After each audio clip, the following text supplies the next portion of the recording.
Yeah, not very long. It's been sitting out since about 3, so and I don't think it would get any softer than this. It's at room temperature. That's all you want. It's not going to melt, you know, like butter or anything. Okay, just kind of mix it up, and then we're going to put it in this pan. And I think I am going to. I don't think I'm going to spray this. This is pretty good bakeware that I'm just going to. And usually, you know how I put the foil on. No, I didn't. I'm not going to spray it this time because there should be enough of grease in the cookie dough. And usually I use foil, and I did that earlier so I could get it out of the pan.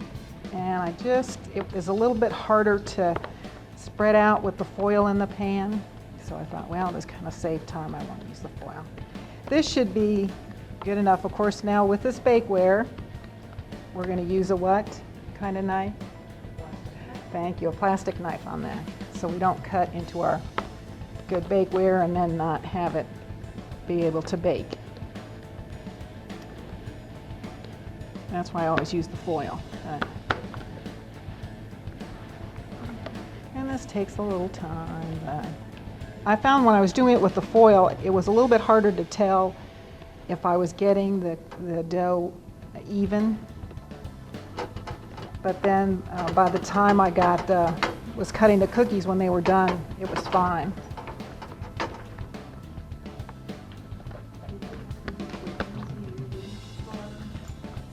On the foil, no.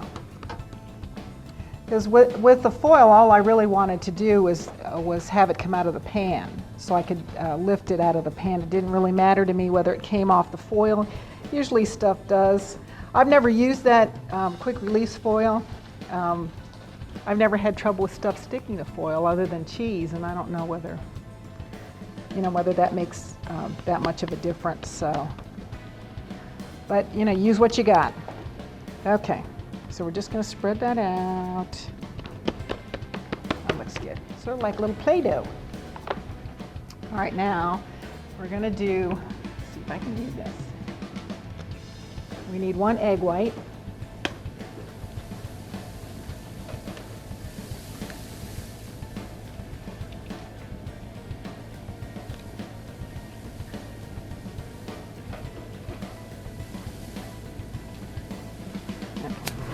Ooh, pretty good. And I found that we're going to use an egg white and just a little bit of water to kind of break up the membrane or whatever you want to call it, and whisk it up. I'll do it with a whisk. I did it with a fork earlier, which is fine. This is just so you have something for the almonds and the sugar to stick to.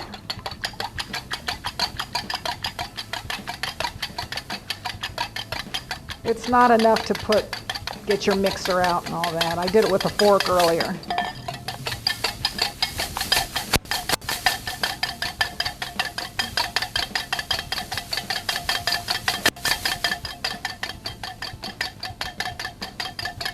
Okay. All right, that's all we need. So you just want to have it kind of frothy like that, and we're just going to brush it on here.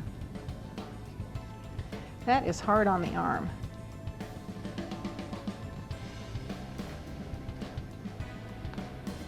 I had kind of an easy day. The group that we usually have on Monday canceled last week, so it was kind of like, oh, okay.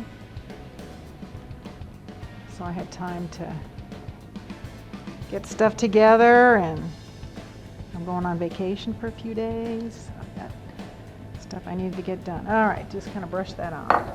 That's all we need. Here's our cup of almonds, and I've just sliced out almonds from the produce department. Just enough to brush on there. It's just kind of to make it stick.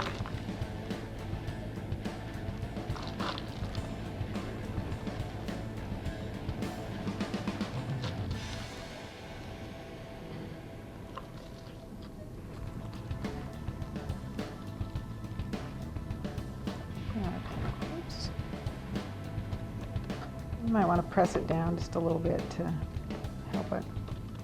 Although not too many almonds fell off. And then here's a 1/4 cup of sugar we're going to sprinkle on here. Spray. Oh my goodness, better just sprinkle it.